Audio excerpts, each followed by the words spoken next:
Chapter 2. I have everything here. He placed one item at a time on the dining room table. Here's the article of Diego's clothing and the roses within a smelling distance of her. She hesitated for a moment. What about the money? Simon hoped she wouldn't remember. The money. I'm going to hold on paying because I don't yet have a job. His aunt raised her eyebrow at him. I mean, I haven't even scheduled the job interview yet. Then I won't be able to make it work. Why, auntie? Come on. We're family. I mean, all I'm asking for. Simon. No. I'm sorry. No way. It's impossible. Why? It's not for me. It's an offering to her. She pointed to an idol of a skeleton holding a scythe and clothed in a red gown. At the bottom of the figure, it read Santissima Muerte in red ink. Take this stuff back. It's useless. A curandera can't do the job without the proper tools. As she slid the items back towards him, it was like she was sliding back the remains of his broken heart. Simon left the items and walked back home. On the way, he cried angry tears. All of that, for nothing. He stopped to think about the alternatives. Simon ran back to his aunt's house, resolving to do whatever was necessary to marry Margaret. What's the worst that could happen if I ask again? There's got to be a way. Knock, knock. Knock, knock, knock. What do you want this time, Simon? Gisela asked from within, not opening the door. Knock, knock, knock, knock, knock. I already told you I can't do it without the $150. What if I give Santa Muerte something that's more valuable? Simon shouted. She opened the door. You don't mean? I do. Simon remembered the first time his aunt told him she worked in magic. He was a freshman in high school at the time, and his mother made him angry one day. He couldn't remember what about, but he happened to run away to his aunt's house for a few nights. No one bothered to look in Gisela's house because Simon's family had strictly banned mentioning her name. She was exiled because of her beliefs. One morning, Simon awoke early and noticed the house smelled of smoke. What are you doing, Simon? What are you doing up? Why don't you go to sleep? I smelled something weird burning. Don't worry, that's just sulfur. Why are you burning sulfur? Listen. I do certain practices, very early morning or late at night.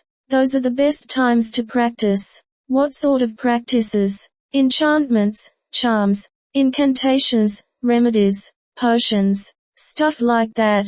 So you're a witch? No. Well, maybe, it depends what you think a witch is.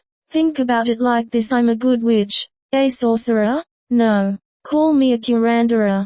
I relate with spirits at night. What sort of spirits? If you really want to know, I practice an old tradition, passed down through the ages. It's popular in Mexico. Similar to shamanism. What's shamanism? Ah, very simple. We communicate with spirits and they do things for us. That's what Catholics do too. No, Simon. They don't do it like how I do. If the Catholics had their way with me, they'd burn me at the stake, like how they burned Jesus. I thought Jesus was crucified. That's what they made everyone believe regardless. Jesus isn't my Lord, anyway. Gisela picked up a red hooded figurine of a skeleton from the center of a black, star-shaped symbol she had drawn on the floor. This is my Lord.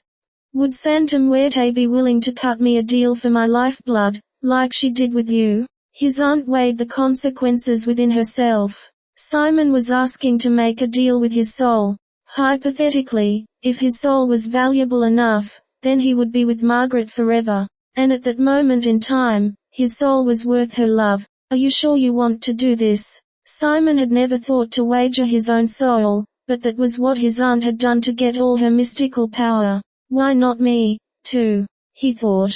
It's for a good cause. Auntie, you told me about how you suddenly got all your power whenever you did a deal with that spirit. Were you lying?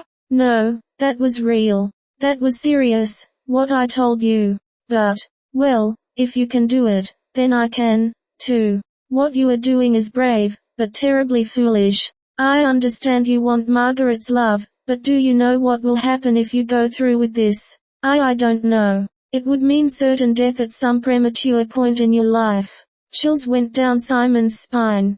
Part of him still didn't believe in the supernatural realm. He really didn't even know if God was real or not. The one reason I haven't yet died myself is because I continue to make yearly sacrifices. If not, Santa Muerte would get mad, and send a spirit of premature death, one of her henchmen, to end me. I've seen a lot of people go, mysteriously. Gisela looked off into the corner of the room. However, La Flaca will hold up her end of the bargain if you hold yours up.